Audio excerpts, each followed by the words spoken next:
인천 강화도에서 쓰레기 무단 투기 사례가 증가했습니다. 광주시가 집중호우 피해 사유시설에 대한 재난지원금을 선지급합니다. 한국가스공사는 인천 LNG 기지에서 을지훈련을 실시했습니다. 인천시는 추석 명절 맞이 농산물 수급 안정을 추진합니다. henkel코리아가 오늘 송도 플랜트 준공식을 개최했습니다. 여러분 안녕하십니까? 원달러 환율이 13년 4개월 만에 최고치를 기록했습니다. 일각에선 1,400원대까지 오를 수 있다는 관측도 나오고 있는데요. 경제 전문가들은 당분간 환율 변동성이 높아질 것을 우려하며 정부와 기업들의 대비를 권고했습니다. 8월 23일 화요일 투데이샷 주요 뉴스입니다. 인천 강화도가 방문객들이 몰래 버리고 가는 쓰레기로 몸살을 앓고 있습니다. 올해 적발된 불법 투기 사례 가운데 40%가 타 지역 주민들이 저지른 것으로 조사됐는데요. 특히 여름 휴가철 관광객들이 몰리면서 쓰레기 무단 투기 행위가 급증한 것으로 알려졌습니다. 이들 중에는 처리에 비교적 큰 비용이 소요되는 TV와 가구 등 대형 쓰레기 무단 투기 사례도 적지 않은 것으로 파악됐습니다. 강화구는 고정식 CCTV 단속 장비 466대와 경고 현수막을 설치하고 과태료 부과 등 강력 대응에 나서고 있습니다. 광주시가 오늘부터 집중호우로 피해를 입은 사유시설에 대해 재난지원금 선지급을 시작했습니다.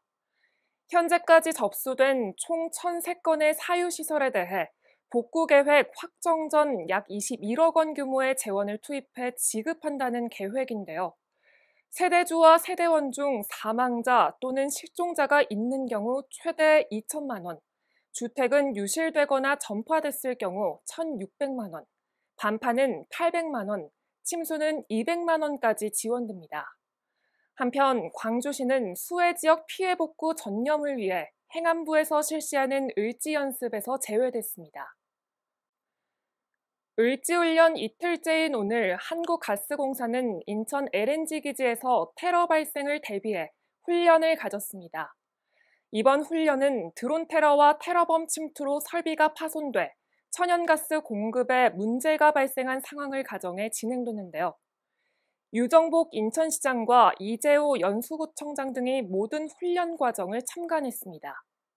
이번 훈련을 통해 안티드론 시스템의 성능과 가스공사의 비상사태 대응 역량을 확인했다는 평가를 받았습니다. 인천시는 추석 명절을 맞이해 오늘부터 18일간 농산물 수급 안정을 추진합니다. 시는 추석 성수품의 원활한 수급을 위해 남촌 농산물 도매시장의 반입 물량을 확대하고 대장일과 영업시간을 늘려 운영하는데요. 특히 시민들에게 구매 편의를 제공하기 위해 해당 기간 동안 도매시장의 영업시간을 평소보다 2시간 연장하고 정기 휴무일인 9월 4일에도 정상 영업합니다. 또 사과와 배 등 8개의 주요 성수품은 전년 거래 물량 대비 10% 이상 늘어난 수량을 공급하는 등 농산물 수급 안정에 최선을 다할 계획입니다. 글로벌 기업인 독일 henkel사가 오늘 송도에 첨단 전자재료를 개발하고 생산하는 신사업장을 준공하고 운영에 들어갔습니다. 송도 플랜트는 반도체 패키징과 전자부품 등에 대한 접착 솔루션 생산을 위해 설계됐는데요.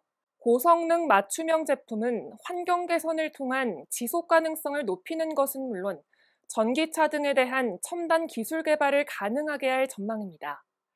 특히 송도 플랜트의 접착 솔루션과 제품들은 인천 경제자유구역 입주기업인 엠코와 스태츠치팩 등과 연결돼 보다 긴밀한 협업 관계로 발전해 나갈 것으로 기대받고 있습니다. 오늘은 절기상 처서입니다. 입추와 백로 사이의 절기로 무더운 여름이 지나가고 선선한 가을을 맞이한다는 의미인데요. 오랜만에 찾아오는 서늘한 공기가 반갑지만 환절기에는 면역력이 떨어지기 쉬우니까요. 건강관리에 각별히 유의하시기 바랍니다. 뉴스를 마칩니다. 시청해주신 여러분 고맙습니다.